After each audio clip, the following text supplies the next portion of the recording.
Last week I mentioned about, as we started the first Samuel, I talked about the comparison between the Peninnah versus Hannah, and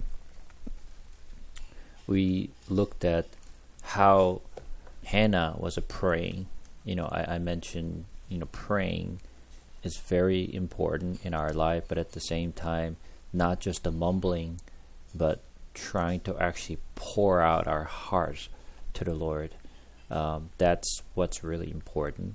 And if you just, spitting out the words and expressions, that doesn't really touch God's heart. We're here to actually touch God's heart. So when we actually speak to someone, sometimes when you speak someone, like the word and the way they're actually expressing, the way they're saying things, it kind of touches our heart. It's the same thing that when we actually talk to the Lord, and we have to touch His heart as well. So I actually, looked, further into, what the Bible said about prayings and what kind of things that God looks into. So, I'm sure that you understood about the prayer a little more than how you actually normally pray. So, continue on from 1 Samuel chapter 1, verse 19. They rose early in the morning and worshipped before the Lord. Then they went back to their house at Ramah. And Elkanah knew Hannah, his wife, and the Lord remembered her. And in due time Hannah conceived and bore a son. And she called his name Samuel, for she said, I have asked for him from the Lord. The man Elkanah and all his house went up to offer to the Lord the yearly sacrifice and to pay his vow. But Hannah did not go up, for she did to her husband, as soon as the child is weaned, I will bring him, so that he may appear in the presence of the Lord and dwell there forever. Elkanah, her husband, said to her, Do what seems best to you. Wait until you have weaned him. Only may the Lord establish His word. So the woman remained and nursed her son until she weaned him. And when she had weaned him, she took him up with her, along with the 3-year-old bull, an ephah of flowers, and skin of wine, and they brought him to the house of the Lord at Shiloh. And the child was young. Then they slaughtered the bull, and they brought the child to Eli. And she said, Oh, my Lord, as you live, my Lord, I am the woman who was standing here in your presence, praying to the Lord. For this child I prayed, the Lord granted me my petitions, that I may make to him. Therefore I have lent him to the Lord. As long as he lives, he is lent to the Lord. So, after Hannah prayed and went back home, she fully rested, and she never worried about it, because she knew that God will grant her a son. And then since then, she bore a son and named him Samuel. And then when it reached the 3rd year of the child, because until that time, Hannah had to nursing her, and kind of raise the child up to the 3 years old. And when the child is now able to walk and talk, and then he actually brought the son with the bulls and other offering sacrifice, and brought to Eli, which is at the Shiloh. That's where the tabernacle is.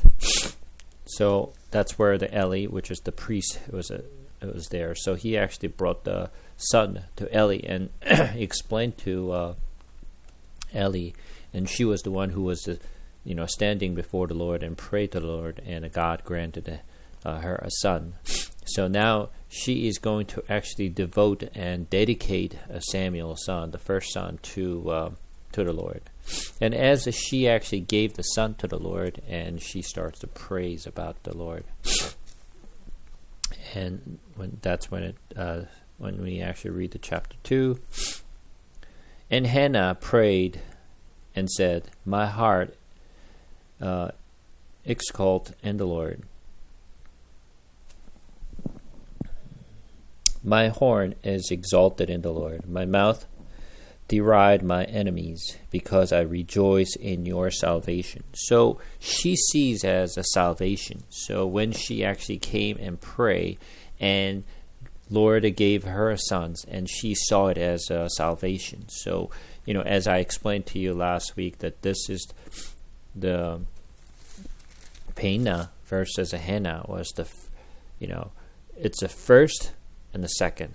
So there's a 3 comparison that I mentioned in the first Samuel. Number 1 is Peninnah versus Hannah, Eli versus Samuel, and Saul versus David. So those are the 3 comparisons that you saw. But usually the first one is perish and the second one is succeed. That's the pattern of the Bible, which is the first Adam is always to be perished. The first creation is always to perish, and the second one, the last one, is to be actually, saved. So that's pretty much the same themes of this the Bible. There is none holy like the Lord, for there is none besides you. There is no rock like our God. So she see God as the rock. So as I mentioned, the rock and the stones in the Bible, it's usually referenced the Lord and Jesus. Talk no more so very proudly. Let not arrogance come from your mouth. For the Lord is a God of knowledge, and by him actions are weighted. So not only what we say, but what we do will always be weighted by the Lord. So at the end of the day, when we will all stand before the judgment table, before the Christ, and he will judge what we did right and what we did wrong. So, we have to actually try to clear it out, our sins, as much as we can. The bows of the mighty are broken. The bows of the mighty are broken, but the feeble bird on strength. Those who were full have hired themselves out for bread, but those who were hungry have ceased to hunger. The barren has borne 7, but she who has many children is forlorn. The Lord kills and brings to life, the brings down to Sheol and rises up. The Lord makes poor and makes rich. He brings low and he exalts. He raises up the poor from the dust. He lifts the needy from the ash heap, to make them sit with princes and inherit a seat of honor. For the pillars of the earth and the Lord's, and on them he has set the world. He will guard the feet of faithful ones, but the wicked shall be cut off in darkness. For not by might shall a man prevail. The adversary of the Lord shall be broken to pieces. Against them he will thunder in heaven. The Lord will judge the ends of the earth. He will give the strength to his king, and exalt the horn of his anointed. Then Elkanah went home to Ramah, and the boy went ministering to the Lord in the presence of Eli the priest. So, as Hannah prayed, not only when she was actually praying to the Lord and asking for a child, but not after she bore a child and then she brought the child to the Eli at the silo, she prayed again and praised for what God had done for him.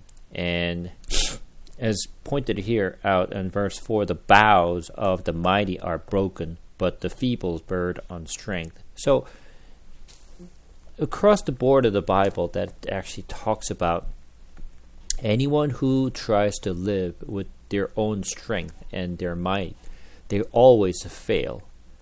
They think they can do everything by themselves and they don't need a God, but the God is always saying through the Bible, saying, it is not you who can do the work, but it is me who can actually make you to do the work. So we don't always boast about our ability, our capabilities, and our, the way we can do things. We have to always humble before the Lord and confess to the Lord that you're the one who actually makes us to do the work, not me. So we have to always remember that. In verse 6, the Lord kills and brings to life. He brings down to Sheol and raises up. The Lord makes poor and makes rich. He brings low and he exalts. He raises up the poor from the dust. He lifts the needy from the ashes heap to make them sit with princes and inherit a seat of honor. So this is something God can do. He actually kills us. He brings us life back. And he could actually make the people poor. He could make the people rich. It is the God's will who actually does that. It is not our will. It is not by nature. It is about what God does and what God plans to do. So we always have to remember. So continue on, verse 12. Now the son of Eli were worthless men. They did not know the Lord.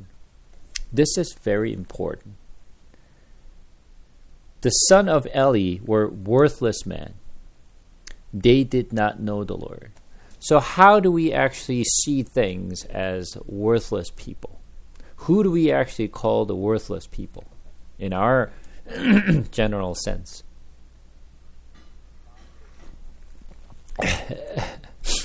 So I mean, we actually calls the worthless people to someone who doesn't actually add value to anything that the society's required, right? That's how we actually call the worthless people. They're not adding any value to the society. They're not adding value to the family. They're not adding anything to anyone. So we call it worthless people. But the way the Bible actually calls and the way the Bible actually says about the worthless people is the people who doesn't know the Lord. Who doesn't know the Lord and who does not follow the God's guidance and just pretty much fully ignorant about God. This is very important things to understand. Then we're going to continue to take a look at this. The custom of the priest with the people was when any man offered sacrifice, the priest's servant would come while the meat was boiling with 3-pronged fork in his hand, and he would thrust it into the pan of cattle or children or pot. All that the fork brought up to the priest it would take for himself. This is what they did at Shiloh to all the Israelites who came there. Moreover, before the fat was burned, the priest's servant would come and say to the man who was sacrificing, "Give meat for the priest to roast, for he will not accept the boiled meat from you, but only raw." And if the man said to him, "Let them burn the fat first, and then take as much as you wish," he would say, "No, you must give it now, and if not, I will take it by force." Though the sin of the young man was very great in the sight of the Lord, for the man treated the offering of the Lord with contempt. Now, here's what we need to think about. Who are these Eli's sons? Eli's son are obviously the priest. And they're the one who actually intercede between the Israelites and the Lord. And when people actually come to the tabernacles, and they're the one who actually serves it in the tabernacles to do all the major stuff and go inside the holy place, and then they take the bread, they replace the bread, they actually take the light on the golden lamp, they actually put incense in the incense altars and all that stuff. They actually the one who actually helped the people to actually sacrifice to the Lord. But what they did was actually they just pretty much ignored all the process of what God told them to do. And they did not, although they held the position as the priest, but they did not act like a normal priest. So they did whatever they want, and for them is just serving the Lord in the tabernacle was nothing more than just the process for them. It is not, they did not do it with the awe of the Lord, or they did not have the fear of the Lord. They think this, anyone can do. They just did daily work, but they did not have a heart for the Lord. And let's just, go back to the things that we have learned when we actually learned the tabernacles. Why did God actually give the tabernacle to begin with? What was the actual original reason? Do you remember? To forgive their sins, right? It's not something that God needed then. It is something that God actually wanted to forgive them so they can come to the Lord. So it was given to Israelites for their sins. But they completely ignored that fact, and then they just did whatever they want. And when the people brought the sacrificed lamb or sacrificed animals, they have to actually burn the fat, and they have to actually give the meat to the priest. But they just pretty much wanted to skip the whole process and then say, don't boil it. I don't like boiled meat. I like to roast my meat. So don't give me after you burn the fat. I don't want you to boil it. You just to give it to me, and I'll just roast it, and I'll eat the way I want it. So he cares about what he wanted rather than what God wanted. So this is something they just completely ignores the God's guidance and the laws and the process, and then just makes his own way. And then he actually told his servant and to take the meat by force. If they don't give it to you, then just force it to just to take the raw meat and bring it back to me. And verse 17 clearly says, though the sin of the young man was very great in sight of the Lord, for the man treated the offering of the Lord with contempt. So here's what you need to think about.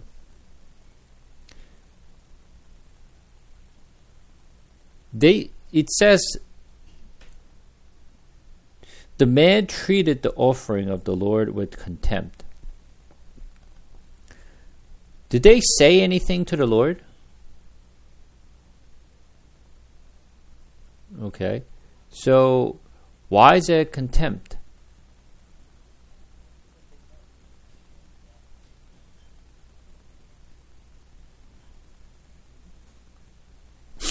How does the Bible or the gods think of their behavior?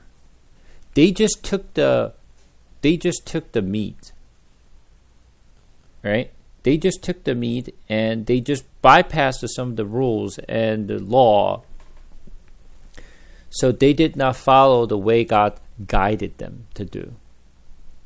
This is something that we need to think about, which we're going to talk about a little later on. But the way we actually think of a contempt is a little bit different than the way the Bible actually saying about contempt. God has been contempted by many people and by the Israelites for not only this time, but not only through this people, but throughout the generations. God has been, the people's been treating God with a contempt. God's been patient. God's been waiting and waiting and waiting. But he always comes back and try to forgive them, and always try to, to protect them. So when they don't follow the God's rules and the law, God considered it as contempt. This is something we have to think about. What about us? How does he actually measures us up? Are we actually contempting him? That's something we need to think about. Verse 18, Samuel was ministering before the Lord, a boy clothed with the linen ephod. So right after the way the Eli's sons been behaving from verse 12 through 17. So when you look at verse 12, now the son of Eli were worthless men. They did not know the Lord. That's how it started. And the way it ended, the sin of the verse 17, though the sin of the young man was very great to sight of the Lord, for the man treated the offering of the Lord with contempt. And then right after that, actually it's like comparing the Eli's son versus Samuel, right? Yeah. So Samuel was ministering before the Lord, a boy clothed with the linen ephod, as if like Eli's son like this, but Samuel was different. He was holy, and he was actually ministering the Lord before the Lord. So they're doing the direct comparison. Verse 19, and his mother used to make for him a little robe and take it to him each year when she went up with her husband to offer a yearly sacrifice. Then Eli would bless Elkanah and his wife and say, may the Lord give you children by this woman for the petition she asked of the Lord. So then they would return to their home. Indeed, the Lord visited Hannah, and she conceived and bore 3 sons and 2 daughters, and the boy Samuel grew in the presence of the Lord. So, when Hannah had an only son, Samuel, obviously she dedicated the Samuel to the Lord. So now she doesn't have a child with her. So that Eli prayed for her that I wish that God will grant you to replace your one and only son Samuel to other sons. So when Eli prayed for her and she had a children, right? 3 other sons and 2 daughters, so now she has 5 other children besides Samuel. This is something we're going to come back to. Just keep that in mind. Now, Eli was very old, and he kept hearing all that his sons were doing to all Israel, and how they lay with the women who were serving at the entrance to the tent of meeting. And he said to them, why do you do such things? For I hear of your evil dealing from all these people. No, my sons, it is no good report that I hear the people of the Lord spreading abroad. If someone sin against a man, God will mediate for him. But if someone sins against the Lord, who can intercede for him? But they would not listen to the voice of their father, for it was the will of the Lord to put them to death. Now the boy Samuel continued to grow both in stature and in favor with the Lord and also with man. Once again, there's another comparison. So first section talks about the Eli's sons and how they behaved and what they did, and his father Eli was to rebuke them for what they were doing. But they would not listen, and God had a plan to actually kill both of them because they were actually being contempt. And then right after that, verse 26 comes, the boy Samuel continued to grow, both in stature and in favor with the Lord and also with man. It was a direct comparison. And so this group versus Samuel. This, that, right? So you can see the clear comparison between the two. So every single time that he talks about the Eli's son, they always at the end it talks about Samuel and how Samuel was different from them. So Eli's son, they were actually sleeping with the women who were serving at the entrance to the tent of meeting. So there are people who are actually helping out the Levites and the priest at the tent to serving other minor stuff, but they as priests, they were actually either sleeping with the women who were serving there. So obviously Eli knew what they were doing, and he heard what people are saying about his son.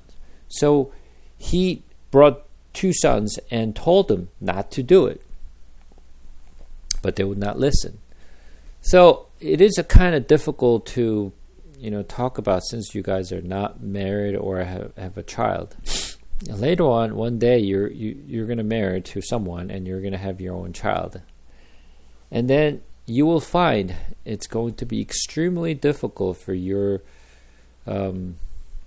dealing with the child when you have a child. I am going through some times with my child as well. So you probably have some things in your mind that, if I have a child, whether it's a boy or girl, you somehow have some things in your minds that I want to raise my kids in a certain way. I want to teach them. I want to do this. I want to do that. And you have many things in your mind. But I tell you, I will warn you, nothing's going to go well the way you planned.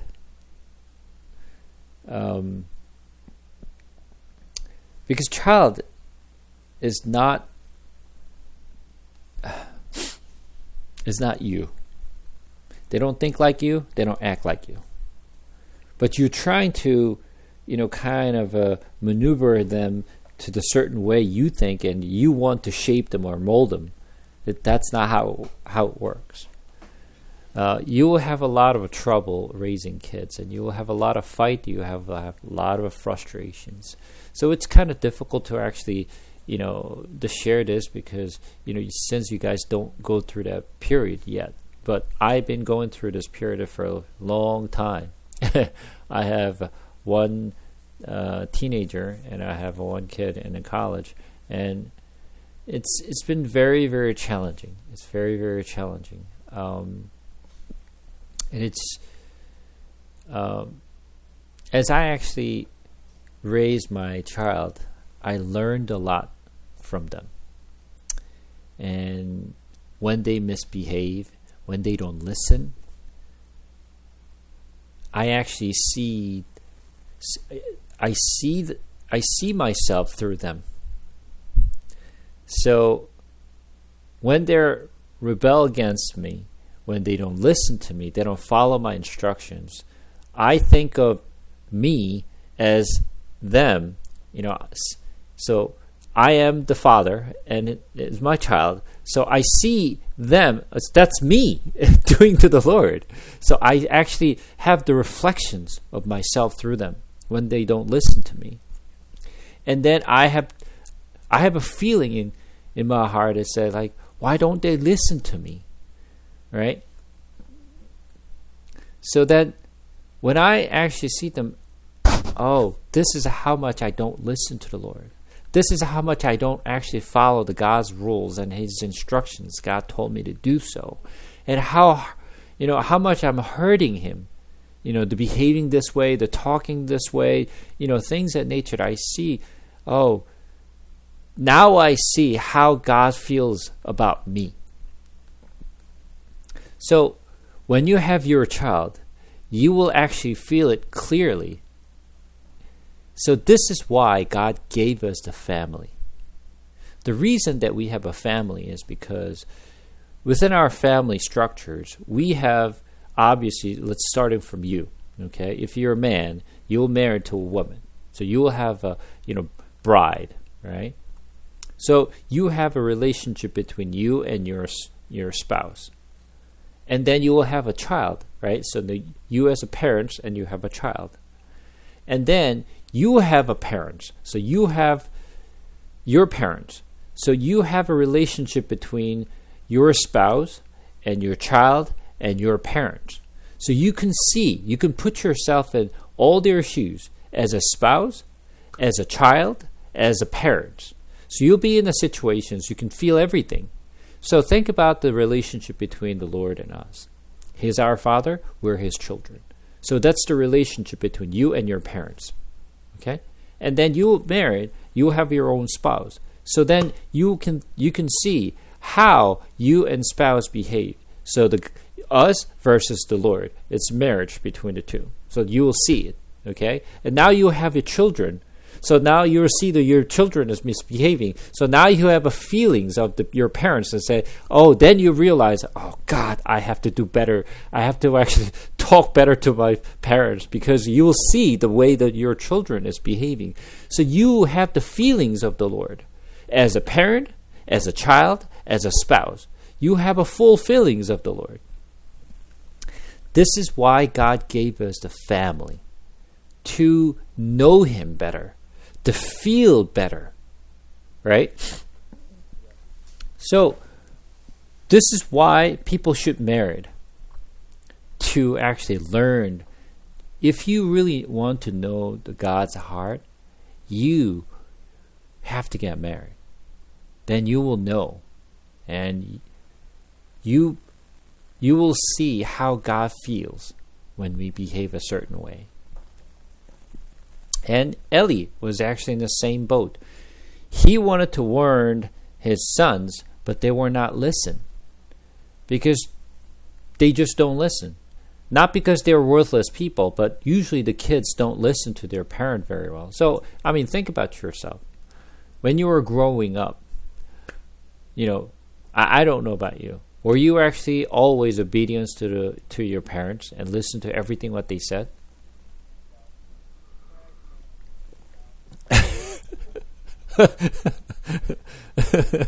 So then, if that's how you grew up, then you will understand. So when you have a child, then you will understand your parents better, because you will have a heart of parents at that point. Then you would understand how your parents feel about you. So obviously they did not listen to their parents. So here's what God said in verse 27. And there came a man of God to Eli and said to him, Thus says the Lord, did I indeed reveal myself to the house of your father when they were in Egypt, subject to the house of Pharaoh? Did I choose him out of all the tribe of Israel to be my priest, to go up to my altar, to burn incense, to wear an ephod before me? I gave to the house of your father all my offerings by fire from the people of Israel. Why then do you scorn my sacrifice and my offering that I commanded for my dwellings, and honor your sons above me, and fatten yourself on the choicest part of every offering of my people of Israel? Therefore the Lord, the God of Israel, declares, I promise that your house and the house of your father should go in and out before me forever. But now the Lord declares, far be it from me, for those who honor me I will honor, and those who despise me shall be lightly esteemed. Well, this to me is death sentence. God has actually sent the man of God and told Eli, this is not something advising him. It was just literally made a statement that because you and yourself, your sons would do all this, your I promise that your house and the house of your father should go in and out before me forever. This is a very strong statement God is making to Eli. But why is God actually telling Eli this? The verse 29 is very important. Why then do you scorn my sacrifice and my offerings, and I commanded for my dwelling, and honor your sons above me by fattening yourself on the choicest part of every offering of my people Israel? What is the reason? What is the reason? What is Eli's fault?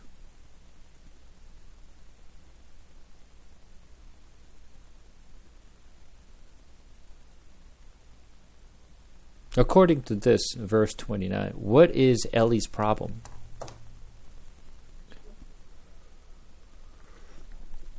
Exactly. He's choosing sons over God. This is a very important thing. Let's turn to Matthew chapter 10. Matthew chapter 10.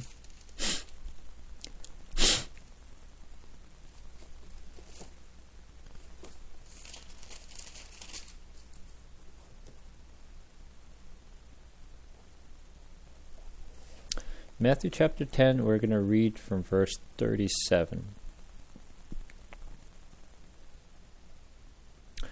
Whoever loves father or mother more than me is not worthy of me, and whoever loves a son or daughter more than me is not worthy of me. Who said this?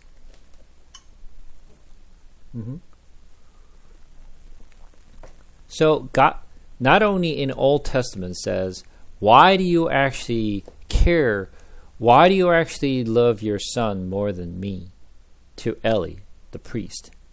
And Jesus said, if you love your parents more than me, or if you love your sons and daughter more than me, is not worthy. Well, this is something we need to think about for a second. Once again, once you married, you would understand better. If you have your child, you would love your child, whether it's a son or daughter, you will love your child.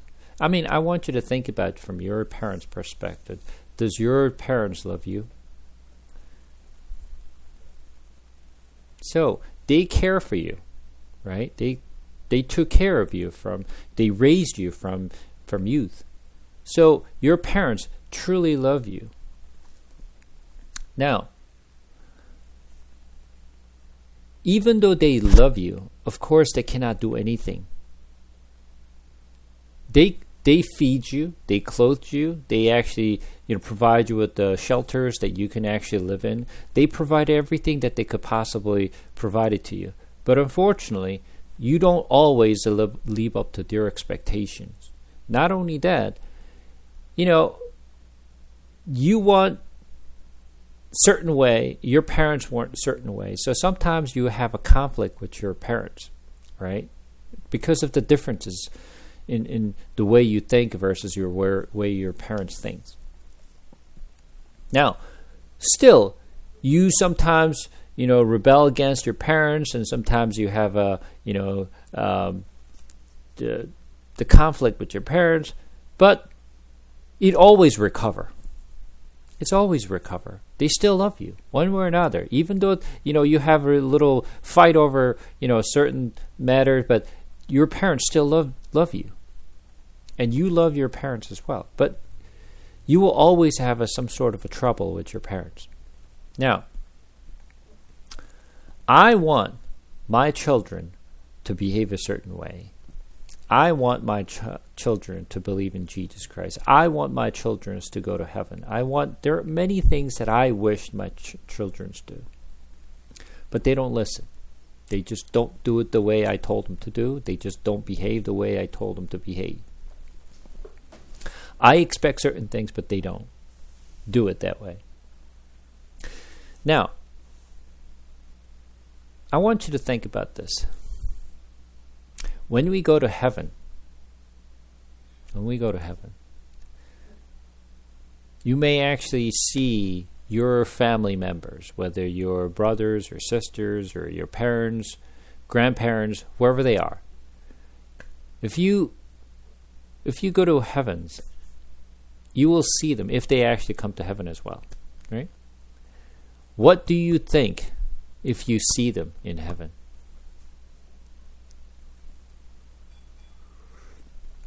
Meaning that you'll be fully joyful to see your family member come up to heaven. Dad, you're here. Mom, you're here. Right? You'll be happy, right? I want you to remember this. In heaven, there's no such thing as a parents and sons, grandparents, sons and daughter. There's no such things.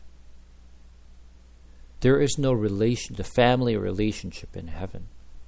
You're not going to meet your family as just a family gathering. It doesn't matter whether they're your grandparents or parents or children or your brothers and sisters or whoever they are. In heaven, we would not have that. We're all child of God. We're all equal. No more grandparents, no more parents, no more children, no more siblings. There's no family gathering in heaven. We're all child of God. We're all equal. No more grandparents. We may actually recognize them, but we will not have the relationship that we had on earth anymore. We're all individual in heaven. Of course, it will be. I'll be happy to see my child, to come up to heaven, but it's not my choice.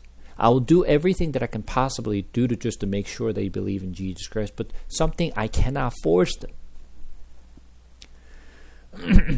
This is something that I actually talked, a long time ago, which I had a little trouble, making people to understand this. Because you love your family members, because you love your friends, because you love your neighborhoods, whoever they are, you wish them to believe in Jesus Christ so they could all be in heaven, right?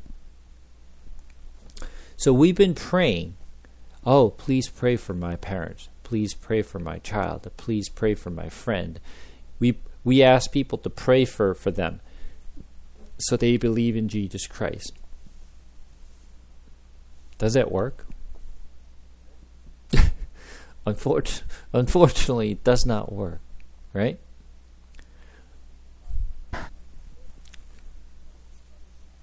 Correct. The thing is, God could not change Israel's heart.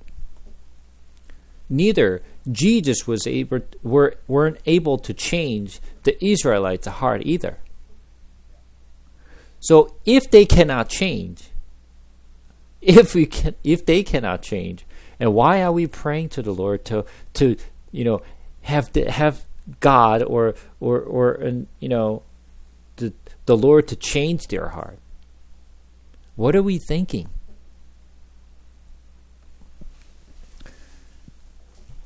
Important thing here is, I'm a parent. I love my children. I want to do everything for them. But at the same time, most of the parents could die for their children. They're willing to. They have no issue to giving up their life for their children. Most of the parents are like, not 100% of their parents, but most of their parents are like that. They have no problem giving their life for their children. If they can save their child to giving your life, they will do it. I will do it. Most parents will do. And when you actually have your own child, you will do the same thing, most likely. So you love your child. But God is telling us, if you love your child more than me, you're not worthy. It's very difficult for us to take it as a parent because you love your children. But the Bible clearly tells us you have to love the Lord more than your parents or your child. Even though it's very difficult things, this is what God is requiring. Think about the Abraham. Abraham has son Isaac, which he loved his son because he had a son of Isaac when he was 100 years old. So he loved his son Isaac. But God actually asked Abraham, give your son to me. I want you to give him as a sacrifice. And then when Abraham took the journey to take Isaac to the Mount Moriah and then about to kill him, as a parent, it's extremely difficult decisions to make. But when he was actually giving up his child Isaac to the Lord, and Lord told Abraham, Abraham, don't touch your child. God does not have a plan to have, you as a parents to, slaughter your sons. Obviously, that's not God's heart at all. But God wanted to see him, that he cared for the Lord more than his son, Isaac. He actually wanted to see his heart. Right? Same thing. This is something that God is asking us to do. When he actually loved his son more, let's read verse 30 again at the end. This is very important. Far be it from me, for those who honor me I will honor, and those who despise me shall be lightly esteemed. So, according to this, did Eli honor the Lord, or did Eli despise the Lord?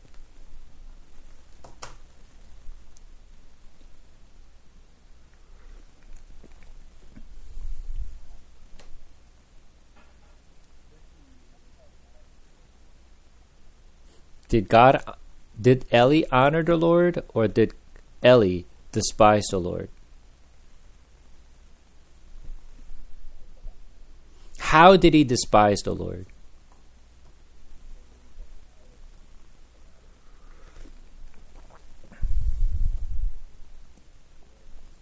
This is something you have to keep in mind. According to the scripture, Eli despised the Lord by loving his son more than the Lord. How is that possible? Loving your child is a natural thing.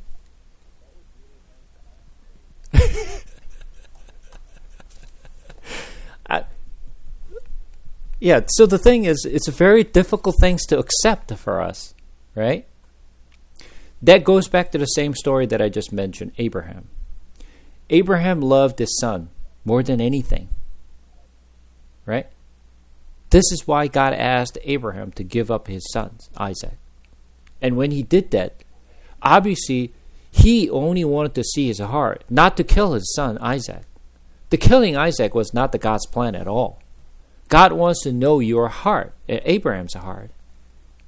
But if we love our child more than our Lord, or if we love our parents more than the Lord, that it's like despising the Lord. This is not my intention. Loving my child is natural things. I don't plan to despise the Lord. That's not my intention at all. I just love my child, or I love my parents.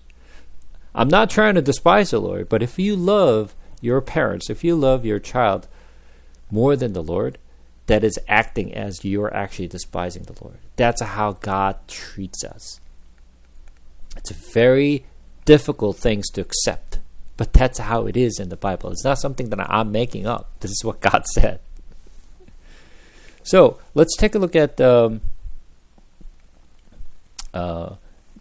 Malachi for a second. Malachi chapter 3, which is the last book of the Old Testament.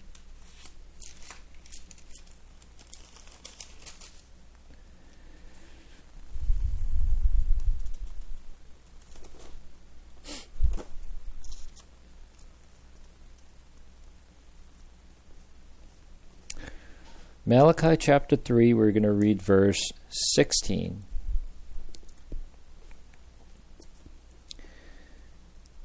Then those who feared the Lord spoke with one another. The Lord paid attention and heard them. And book of remembrance was written before him of those who feared the Lord and esteemed his name. So what is he saying? A book of remembrance was written before him of those who feared the Lord and esteemed his name. So the people who fear the Lord and esteem him are the people are written on the book of remembrance. Which means the people who respect, feared, and love the Lord will be the one who will be written in the book of remembrance. Right? And then let's take a look at Proverbs. Proverbs chapter 8.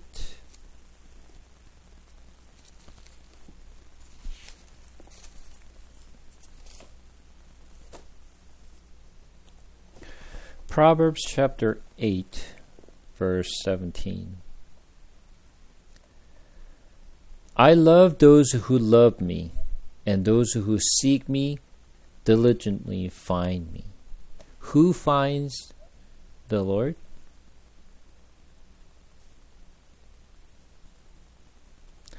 I love those who love me, and those who seek me diligently find me. So God loves the people who loves him. Right? God loves the whoever loves him.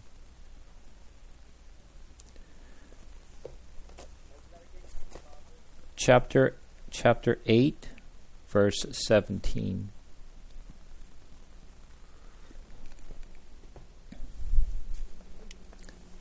And let's take a look at, this time, Jeremiah chapter 29. Jeremiah chapter 29.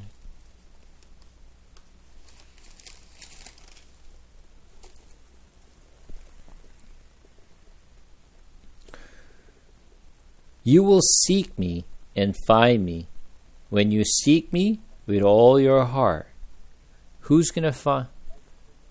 Jeremiah chapter 29, verse 13. It says, you will seek me and find me when you seek me with all your heart. Not only just the seeking the Lord, but whoever is seeking him with all their heart will find him. Whoever loves him will be loved by him. Whoever seeks him is the one who finds him. It is something that we have to remember. I know it is very difficult for us to really accept this fact, but this is what it says. So then, how do we love him? How do we love him? What do we need to love him? How can you love someone? How can we love the Lord that we don't see? And if you have a girlfriend or boyfriend, obviously you could love, you could show some things, right? How do you show to the Lord that you love him?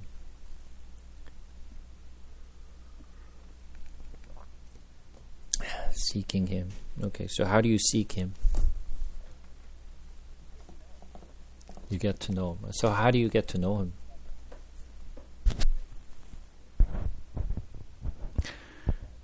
Through the Bible. So is that how we loved? Okay, so let's turn to John this time.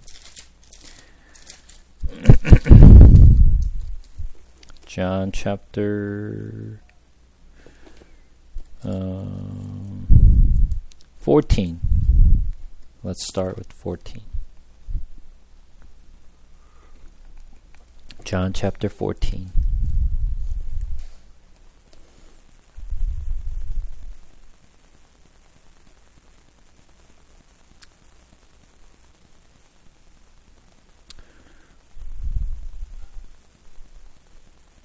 Okay, we're going to read from verse 14, chapter 14, verse 14. If you ask me anything in my name, I will do it. If you love me, you will keep my commandments. What is he saying? Yeah. If you love me, you will keep my commandments. So God says, if you love me, keep my commandments. So we have to keep his commitments. So then how do we actually keep his commitments? So continue on. We're going to read from verse 20. In that day you will know that I am in my Father, and you in me, and I in you. Whoever has my commandments and keeps them, he it is who loves me, and he who loves me will be loved by my Father, and I will love him and make manifest myself to him. So it's the same thing what Jesus is saying. How do we love him?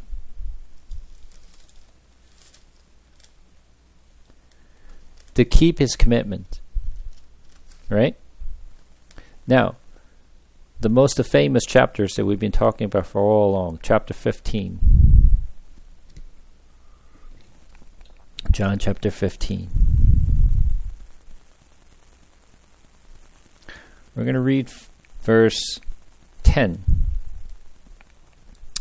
If you keep my commandments, you will abide in my love, just as I have kept my Father's commitments and abide in his love.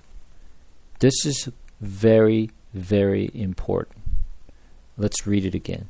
If you keep my commandments, you will abide in my love, just as I have kept my Father's commitment and abide in his love. So what Jesus is saying is, I have been following the Father's commitments. He's been abiding the Father's commitments. So he's in love by his Father. If you do the same, you will be loved by the Father as well.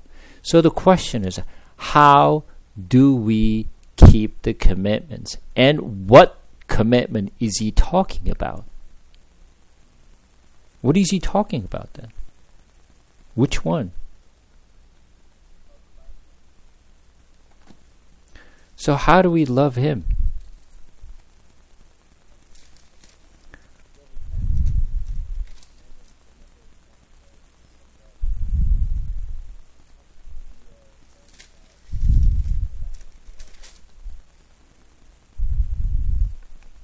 Let's turn to 1 John this time.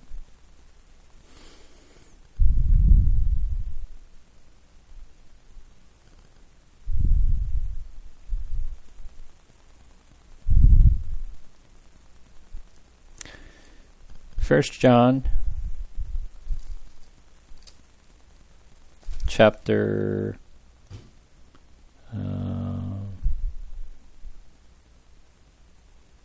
let's start with chapter 2. Let's start with chapter 2.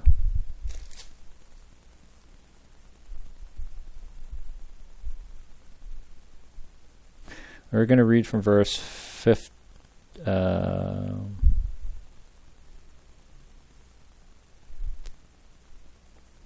Chapter 2:15. Let's read from there. Do not love the world or the things in the world. If anyone loves the world, the love of the Father is not in him. What is he saying? For all that is in the world, verse 15 again. Do not love the world or the things in the world. If anyone loves the world, and love of the Father is not in him. So obviously, if we love what's in this world, right, then the Father is not in him. Right? And then let's take a look at a few more things here.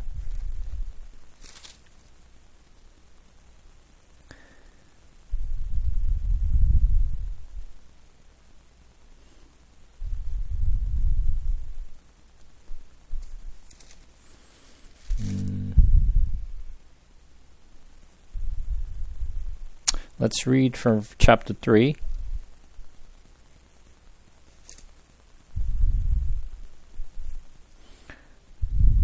Chapter 3, we're going to read from 18. Little children, let us not love in word, or talk about in deed and in truth. By this we shall know that we are of truth, and reassure our heart before him. For whenever our heart condemns us, God is greater than our heart, and he knows everything. Beloved, if our heart does not condemn us, we have a confidence before God, and whatever we ask, we receive from him, because we keep his commandments and do what pleases him.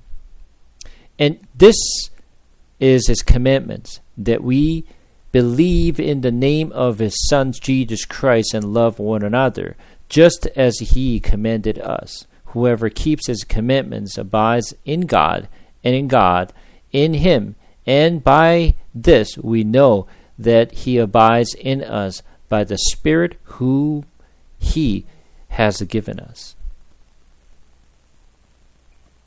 Is it a little more clear? So, what is the commitments that we have to keep?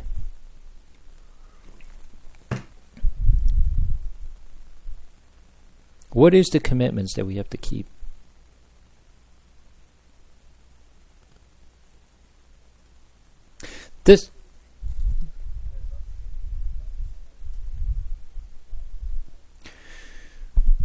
Remember, I actually went over the 10 commitments. What is 10 Commandments for?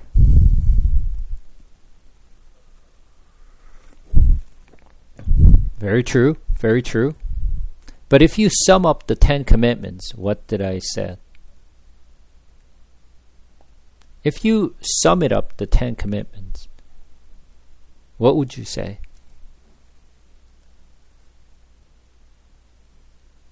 The answer is in the Bible, by the way. And Jesus actually gave that answer.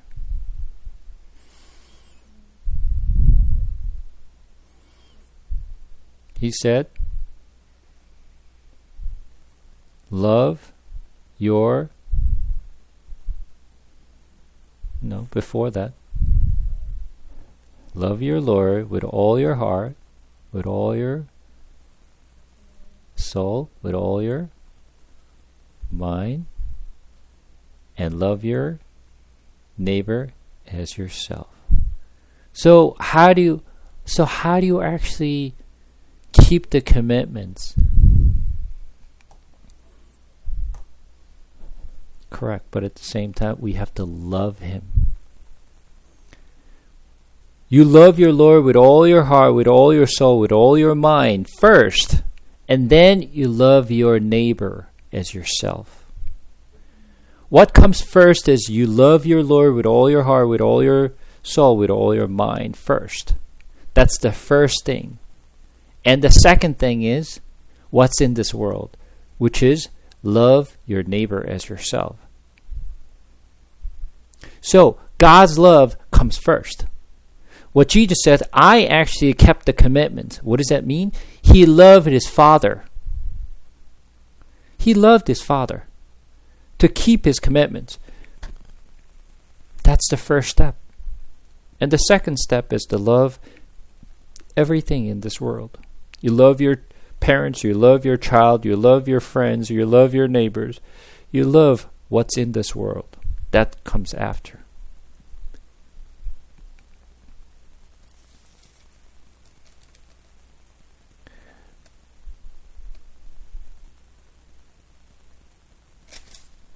Now, let's take a look at chapter 5 this time. First John chapter 5. Everyone who believes that Jesus is the Christ has been born of God, and everyone who loves the Father loves whoever he been born of him. By this we know that we love the children of God, when we love God and obey his commandments. For this is the love of God, that we keep his commandments, and his commandments are not burdensome. For everyone who has been born of God overcomes the world. And this is the victory that has overcome the world, our faith. Who is it that overcomes the world except the one who believes that Jesus is the Son of God? What is he saying?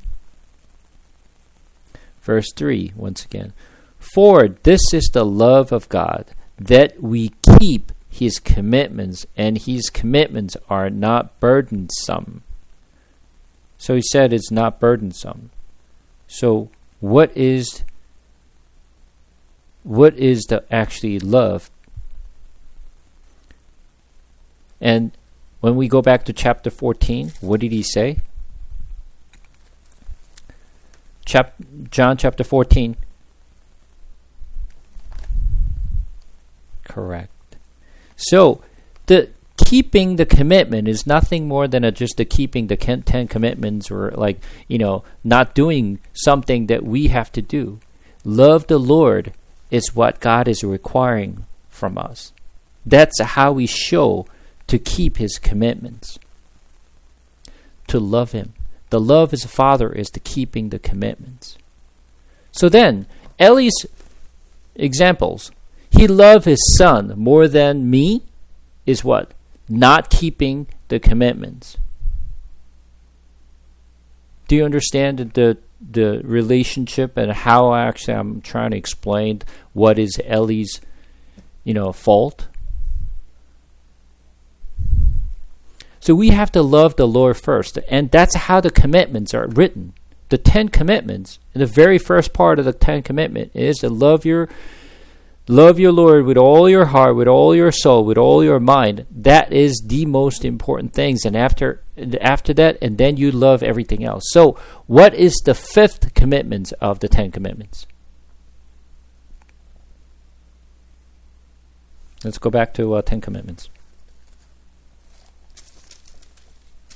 So in 10 commandments, there's 2 parts, right?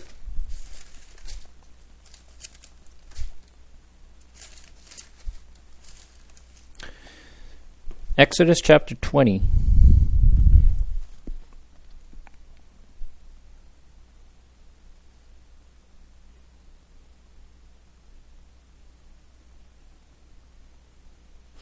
So let's take a look at what's the first commandment.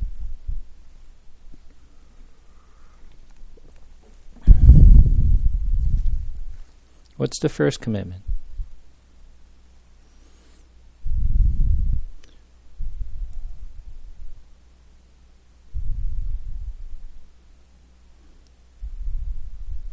You shall not have no other gods before me.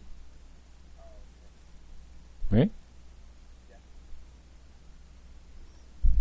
And second one, you shall not take the name of the Lord your God in vain, for the Lord will not hold him guiltless who takes his name in vain. Right?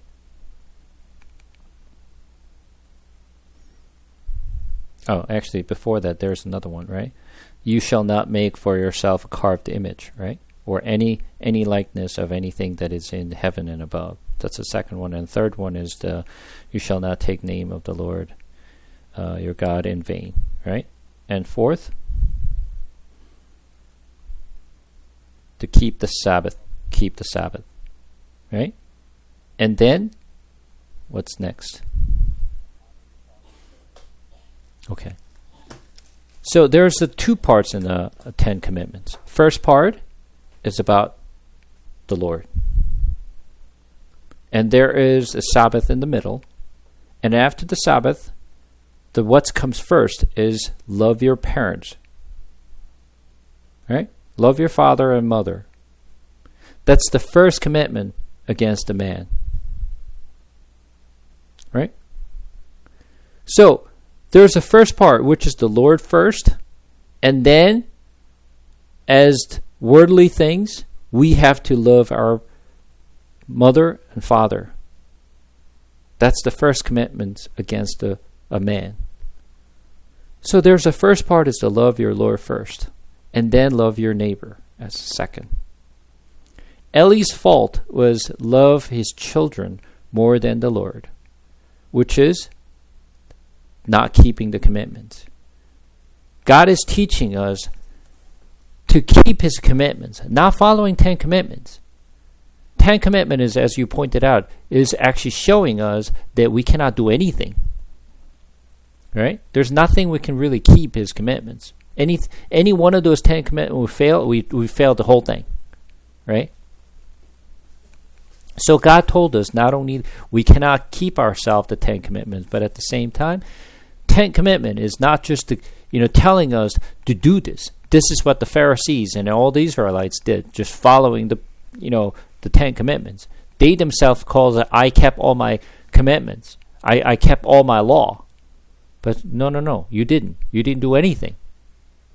Jesus said, you have, I see that you don't have love in your heart. So they did not love the Lord. They just followed and practiced the law, but they did not love the Lord, which was missing the whole part. So Eli's fault and Eli's issue was loving his child more than the Lord. That's despising the Lord because you did not keep the commandments. Coming back here in 1 Samuel. Verse 31, behold, the days are coming when I will cut off your strength and the strength of your father's house, so that there will not be an old man in your house. Then in this distress you will look with envious eye on all the prosperity that shall be bestowed on Israel. And there shall not be an old man in your house forever. The only one of you whom I shall not cut off from my altar shall be spared to weep his eyes out, to grieve his heart, and all the descendants of your houses shall die by the sword of man. And this that shall come upon your 2 sons, Hophni and Phinehas, shall be the sign to you. Both of them shall die on the same day, and I will raise up for myself a faithful priest who shall do according to what is in my heart, in my mind. And I will build him a sure house, and he shall go in and out before my anointed forever. And everyone who is left in your house shall come up to implore him for a piece of a silver or a loaf of bread, and shall say, please to put me in one of the priest's place, that I may eat or morsel of bread. So what God actually sent the man to tell Eli is that your family will be cut off from me completely. I'll promise you, your family will be cut off. And this really happened. When did this happen?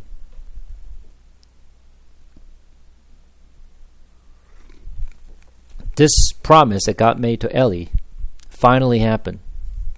Do you know when this happened? Let's turn to 1 King chapter 2.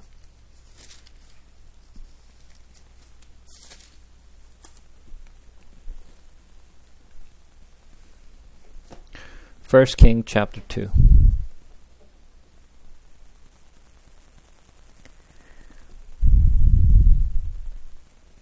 We're going to read from verse 26. And to Abiathar, the priest, the king said, go to Anathoth to your estate, estate. For you deserve death, but I will not at this time put you to death, because you carried the ark of the Lord God before David my father, and because you shared in all my father's afflictions. So Solomon expelled Abiathar from being priest to the Lord, though fulfilling the word of the Lord that had broken concerning the house of Eli in Silo. This is when it was completed. Who is Abiathar? He was the priest. He was the priest to go along with his son. Who?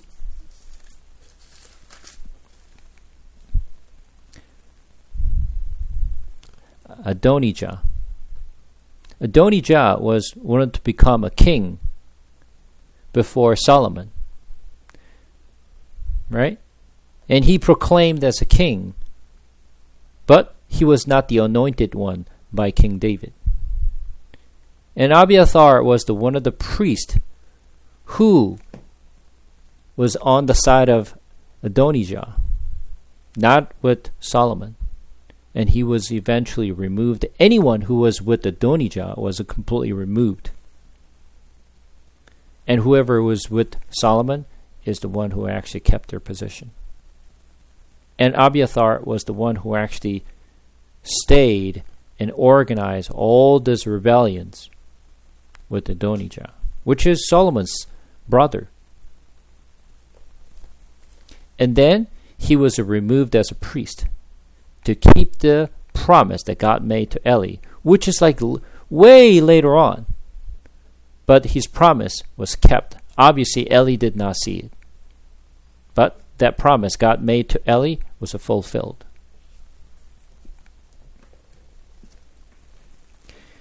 And then later on, I'm going to remove you and your child and all your family.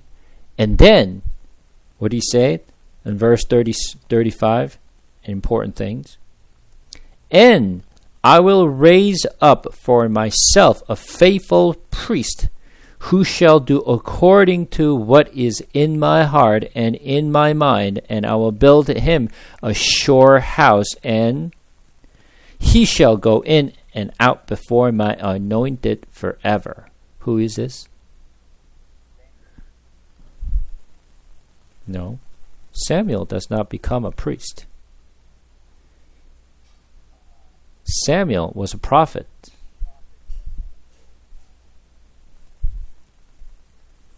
And everyone who is left in your house shall come to implore him before a piece of a silver or a loaf of bread. So who is this priest is he talking about? I told you that most of my questions answered is no. It says this is the Jesus is referring to. This is the Jesus is referring to. Once again, I read again. And I will raise up for myself a faithful priest, who shall do according to what is in my heart and in my mind, and I will build him a sure house, and he shall go in and out before my anointed forever. You get this?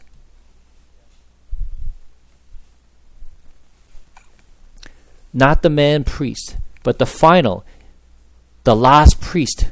I will stand him up. He will do everything what I said forever. He is the ultimate priest.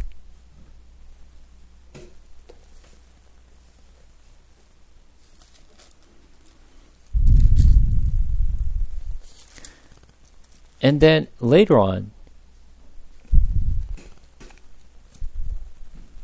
chapter 3, now the boy Samuel was ministering to the Lord in the presence of Eli, and the word of the Lord was rare in those days. There was no frequent vision. So what was rare? The word of the Lord is rare. Let me tell you. If you don't know the word, there's no way that you'll be able to really serve the Lord well. That's been the history, and that's still the same today. There's so many people you come across that you say you will encounter that they know the Lord. They serve the Lord. They do everything. But you know what? What they don't know is the Lord's word. That's the problem. They do everything else except knowing the word. If you don't know the word, there's no way you'll be able to serve the Lord well. Because you don't understand what he says, what he's asking of you. And how can you really serve the Lord if you don't know his word? Just like what I just described it to you for the many things that we are going through. How important is it for you to learn the Lord's word? Is it important or it is not important? It's very important. If you don't know the word, there's no way that you'll be able to actually serve the Lord well, the way he is telling us to serve him. So, the word of the Lord was rare in those days. There was no frequent vision. At that time, Eli, whose eyesight had begun to grow dim so that he could not see, was lying down in his own place. The lamp of God had not yet gone out, and Samuel was lying down in the temple of the Lord where the ark of God was. Then the Lord called Samuel, and he said, "Here I am," and ran to Eli and said, "Here I am, for you call me." But he said, "I did not call. Lie down again." So he went and lay down. And the Lord called him, "Samuel." And Samuel rose and went to Eli and said, "Here I am, for you call me." But he said, "I did not call, my son. Lie down again." Now Samuel did not yet know the Lord, and the word of the Lord had not yet been revealed to him. And the Lord called Samuel again the third time, and he rose and went to Eli and said, "Here I am, for you call me." Then Eli perceived that the Lord was calling the boy. Therefore Eli said to Samuel, "Go, lie down, and if he calls you, you shall say, 'Speak, Lord, for your servant hears.'" So Samuel went and lay down in his place. And the Lord came and stood, calling as at other times, "Samuel, Samuel." And Samuel said, "Speak, for your servant hears."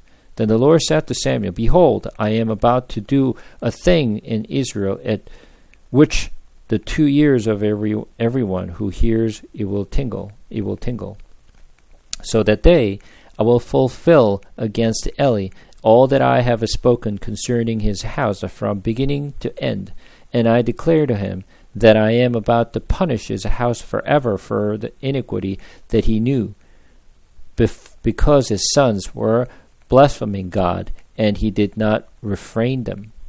Therefore I swear to the house of Eli that the iniquity of Eli's house shall not be atoned for by sacrifice or offering forever. Samuel lay until morning. Then he opened the door of the house of the Lord, and Samuel was afraid to tell the vision to Eli. But Eli called to Samuel and said, "Samuel, my son." And he said, "Here I am." And Eli said, What was it that he told you? Do not hide it from me. May God do so to you, and more if you hide anything from me of all that he told you. So Samuel told him everything and hid nothing from him. And he said, "It is the Lord, let him do what seems good to him." And Samuel grew, and the Lord was with him, and let none of his word fall to the ground. And all Israel from Dan to Beersheba, that Samuel was established as the prophet of the Lord. And the Lord appeared against at Shiloh, for the Lord revealed himself as Samuel at Shiloh by the word of the Lord. All right, so God was calling Samuel 3 times, and Samuel was young, and he did not know the Lord, so he just ran to Eli when he was lying down. And Eli finally found out that it was actually God calling him, so he said, "Lay down." And when he calls you again, you just answer him, "Speak, Lord, I will listen." So, God told him, the Samuel, what he will do. And then verse 13 says, "And I declare to him," to Eli, "that I am about to punish his house forever for the iniquity that he knew." He knew what he was doing wrong. He knew, but he was kept doing it. Because his sons were blaspheming God, and he did not refrain them. So he knew what the problem was, but he did not refrain. And because of that, therefore I swear to the house of Eli, and the iniquity of Eli's house shall not be atoned for by sacrifice or offering forever. This is pretty strong statement. You won't be able to actually atone by sacrifice or any offering. So that means you will not be forgiven for all these things you have done. Of course, this is something that God already told Eli already through that man of the Lord, right? So Eli already knew what it was coming down the way. But what's interesting is what Eli said at the end. Verse 18. So Samuel told him everything and hid nothing from him. And he said, "It is the Lord. Let him do what seems good to him." This is almost eternal judgment for him. But it was fine. Let him do what is actually pleased to him. Let's face it for a second. Yes, he will do what he feels is right for the Lord. But at this time, if I was in his shoes, I'll be crying out to the Lord and say, "Please forgive me. I don't want to be in eternal judgment here, Lord. Please save me." And he wasn't like that. So he was accepting everything as it is. Not only he will be judged, but his children will be judged, and all his descendants will be judged.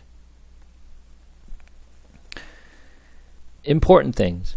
Is that means that God already banished Eli at this point?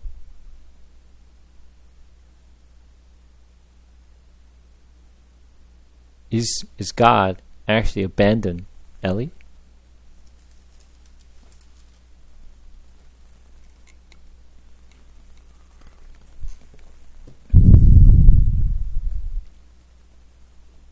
Did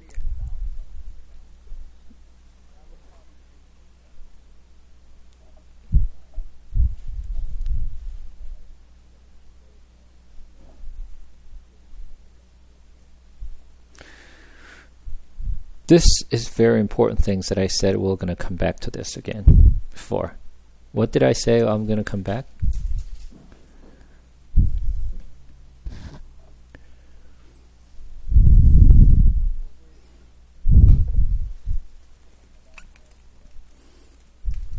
No. Remember I said I'm going to come back to this later on.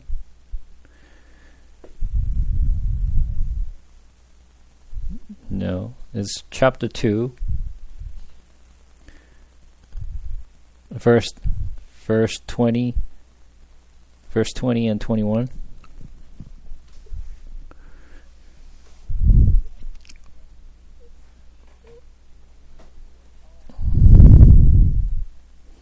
Remember I said I will come back to this? Yeah. This is something that you need to keep in mind. This is very important. So Eli blessed Hannah and Elkanah. So they had 3 sons and 2 daughters. So God granted as priest Eli blessed them. Right? But Eli was sort of abandoned by the Lord. How will God listen to the Eli's blessing and do it the way he said?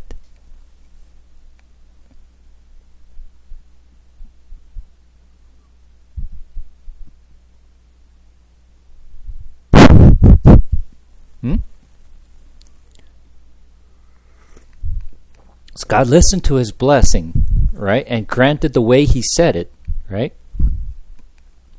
So this is something you need to think about. As I'm going to just to grab something quick, I want you to think about it. I want you to answer me, okay?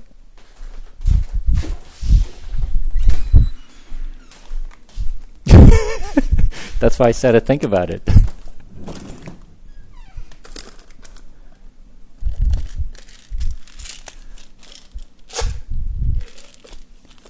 Why would he actually listen to the Eli's blessing while he already abandoned him?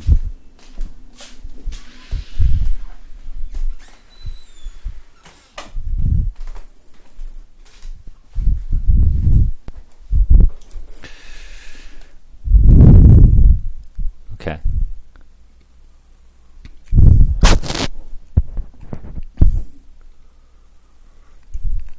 Reason I want you to think about this is because this is something you guys need to understand. Eli was a priest, which is officially he was an anointed one, right? Because every priest has to be anointed to become a priest.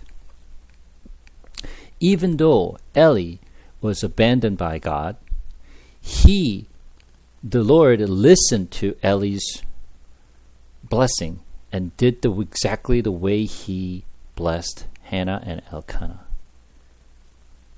You have to keep in mind, although God abandoned someone, the anointed one, God still listens to their prayer and their wishes.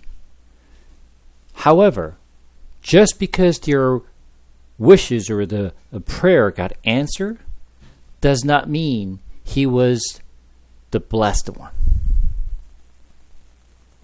Do you understand? You may think that because his prayer got answered, he must be very holy. He must be very like anointed one. You may think that because his prayer got an answer, you automatically assume that he was the blessed one and he was actually appointed, and he was the loved one by the Lord. He doesn't necessarily have to be the blessed one. He doesn't necessarily have to be the holy one, but God still listens to their prayer and answers. So,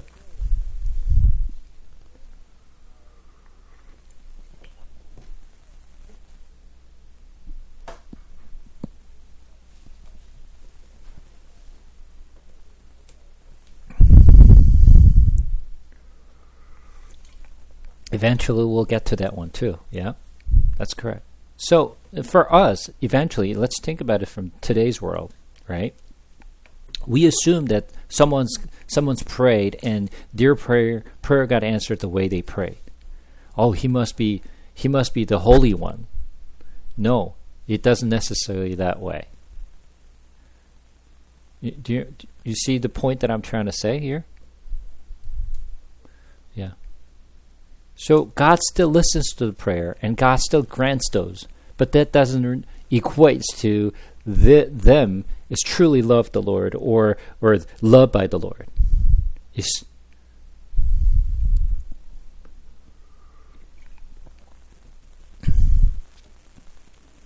And then,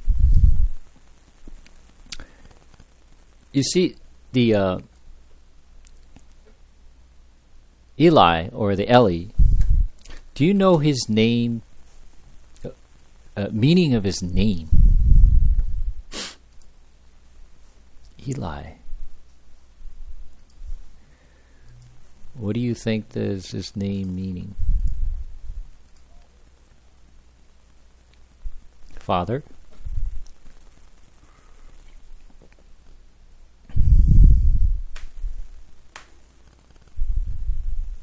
Eli means mostly people think Eli, oh, it's got L, so it must be like God or something, right? I don't know what L means God, so it must be L, right? So God something, whatever, right?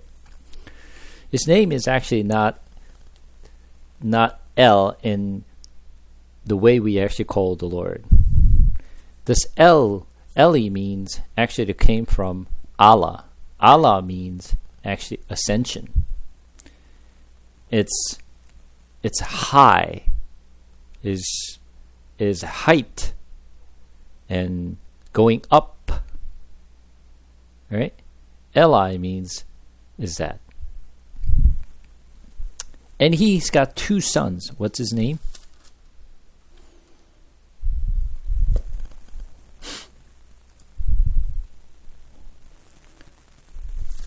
Chapter 2, verse 34. What's his name?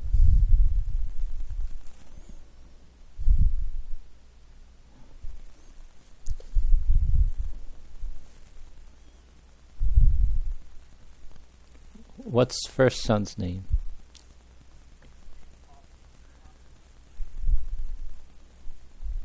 Yeah. Hophni? What? His name, the meaning of his name, Hophni, is very interesting.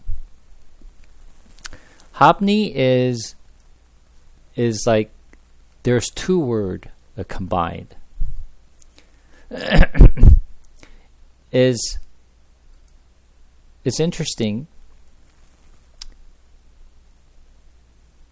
It's Hophni's name is feast. It's a feast. And then he's the second son. What's his name again? Phinehas. Phinehas, actually, there's 2 words as well. Phinehas is Peh plus Nachash. Peh means mouth. Right? Peh is mouth. And Nachash means serpent. Right? A serpent. So let's actually, Phinehas is, what is the meaning of his name? Serpent's mouth. One is a feast. The other one is the mouth of serpent.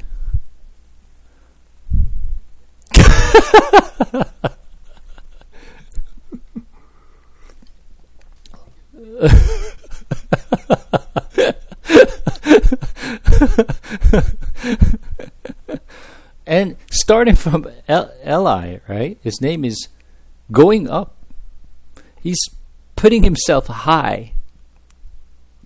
And he's named his sons as a feast and the mouth of a serpent. I mean, they're priests.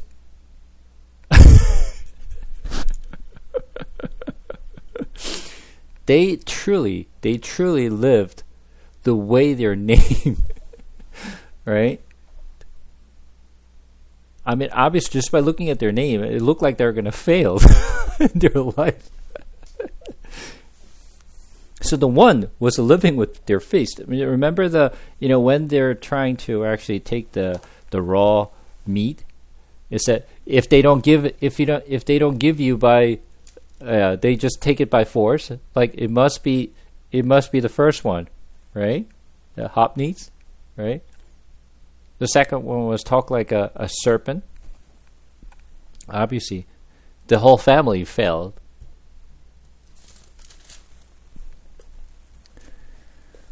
Okay, I'm just gonna take a look at something quick here. Hebrew.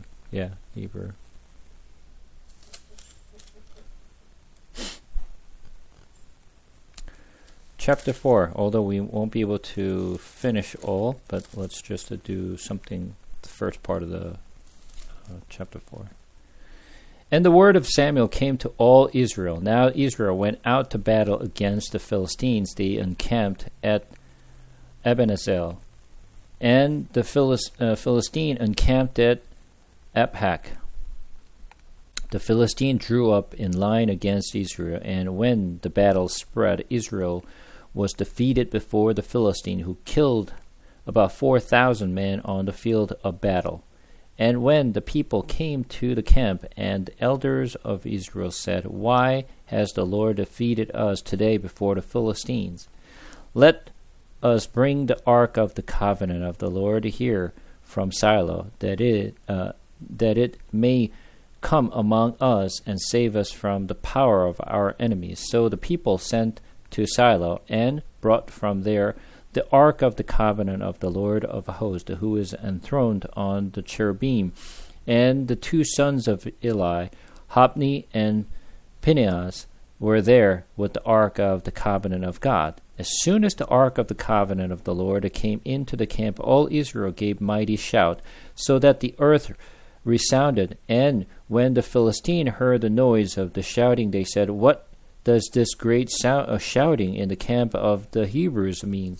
And when they learned that the ark of the Lord has came to the camp, the Philistines were afraid, for they say, "Oh, a God has come into the camp." And they said, "Woe to us, for nothing like this has happened before. Woe to us, who can deliver us from the power of these mighty gods?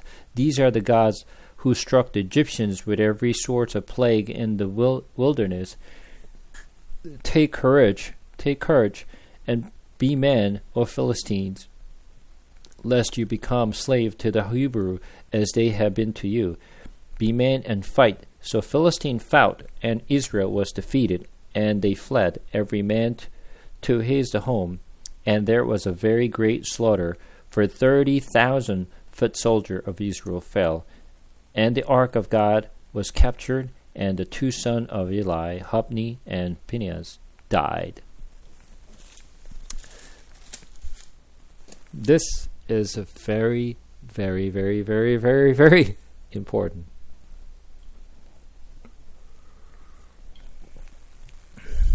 Okay. So there was a fight and the battle against the Philistine and Israelites. And the first battle that they had, they lost about 4,000, the Hebrews, soldiers. So they came back. And chapter 4, verse 3, pay attention. And when the people came to camp, the elders of Israel said, "Why has the Lord defeated us today before the Philistine? Let us bring the ark of the covenant of the Lord here from Shiloh, that it may come among us and save us from the power of our enemies."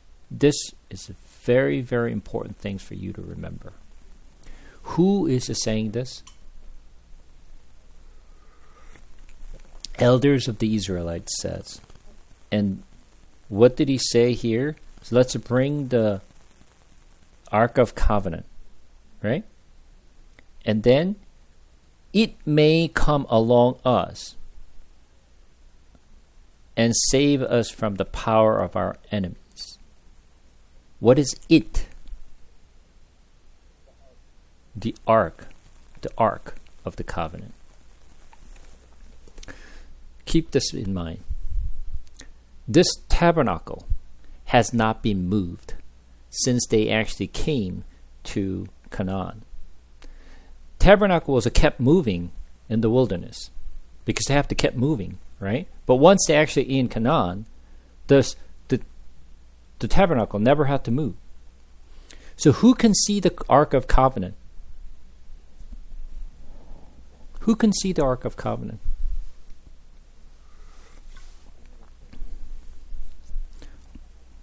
Only the high priest once a year. No one else can see it. So how long this Ark of Covenant kept in secret? No one has seen the Ark of Covenant for hundreds of years. In the wilderness, they have seen because it was moving, right? But for about close to 450 years, they have not seen this moving. So only person who can see the Ark of Covenant is the high priest. No one else can see this. So this has been a legend, and this has been kept in secret for the hundreds of years that nobody has seen, right? And the elder said, "You know what? That Ark of Covenant, bring it out. That might actually going to help us to defeat this, the Philistine." I'll give you a very important message here. This is so important. Okay? Think about this. What is Ark of Covenant? What is Ark of Covenant?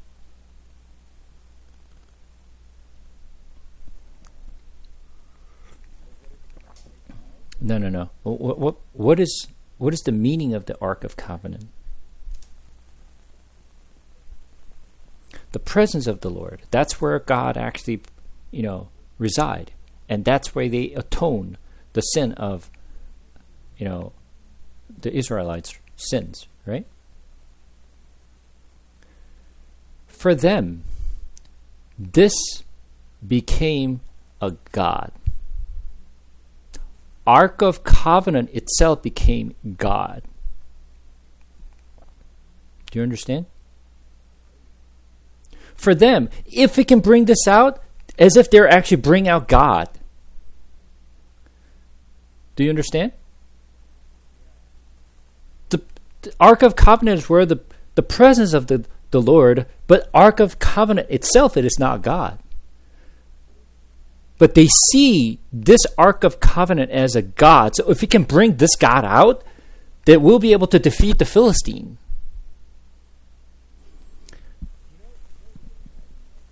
What?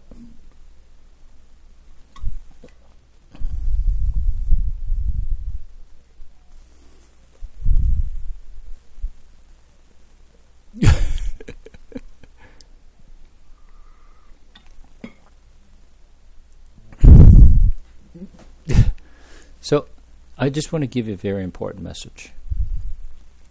In today's world, okay, we believe in Jesus Christ.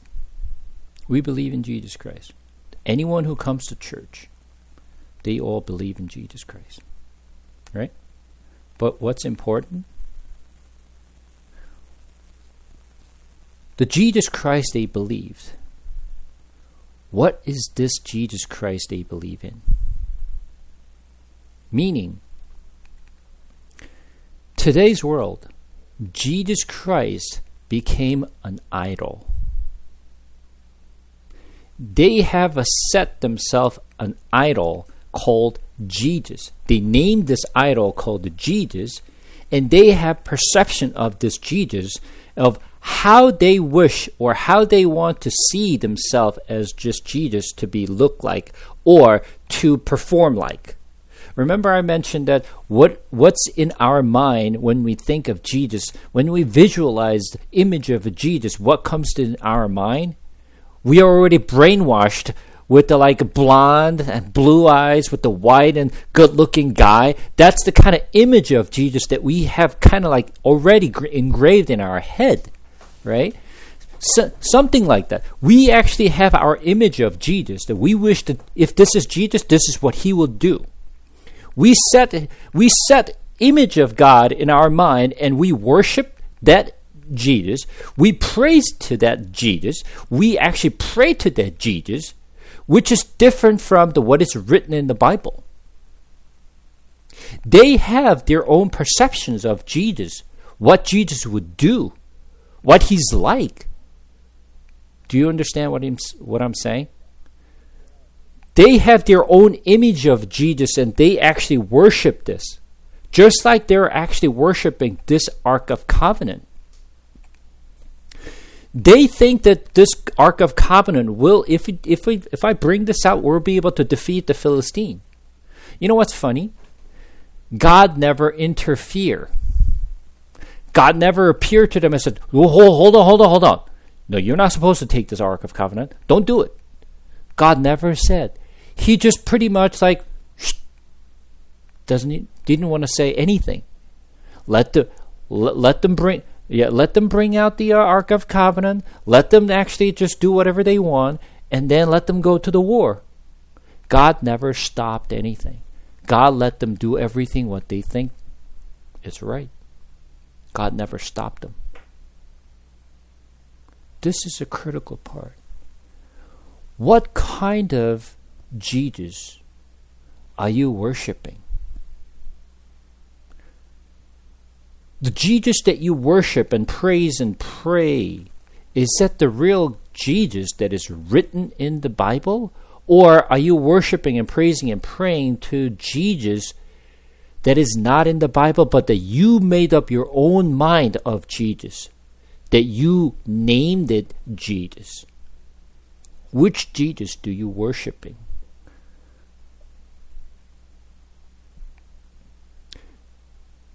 We have to be extremely careful with this.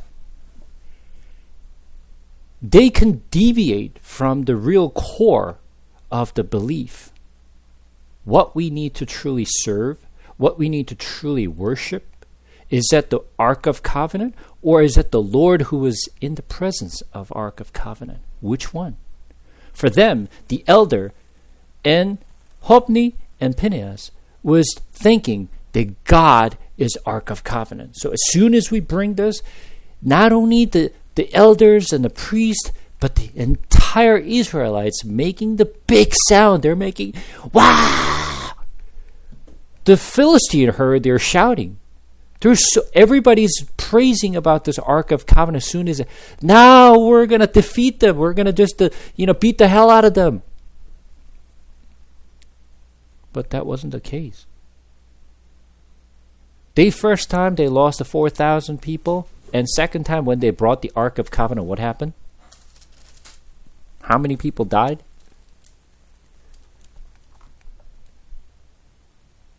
30,000 people.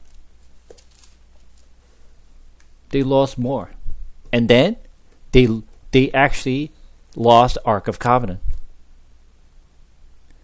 Hophni and Phinehas, did they really fear the Lord? No. They contempt. But they thought, bring out the Ark of Covenant is everything that they need to win this battle, which is wrong. Once again, we have to keep in mind, what kind of Jesus do you believe in? How can you truly say that I know Jesus if you don't know the Word? How can you say you believe in Jesus and follow Jesus' way if you don't know what He said? Then what is the Jesus that you believe in and are following? You have to examine. You have to review. Make sure that you believe in Jesus Christ, that it is written in the Bible. So, what did I say about the word? Do not deviate from the Bible. Do not deviate from the Bible. So, Pharisees, did they practice the law? They did. But they, following the practicing the law, they thought they were serving the Lord.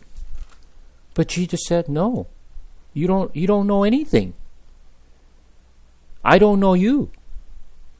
What if actually you ended up in, the heavenly gate, and then, He said, I served the Lord, I worshiped the Lord, I praised the Lord, I was in the band, and I did everything, and this and that. And if God said, I don't know you, then we're in trouble. So we have to ask ourselves, am I worshiping the right Jesus, which is written in the Bible? Or am I actually doing the same thing that elders doing and Hophni and Phinehas is doing, to bring out the Ark of Covenant, thinking that is the Lord? No. Whatever you call, even if you call Jesus, if not the Jesus that is written in the Bible, that's not Jesus. That's nothing more than an idol that you named it Jesus. Okay?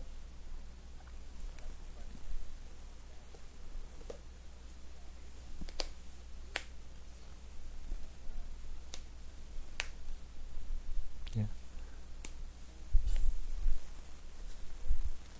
Yeah.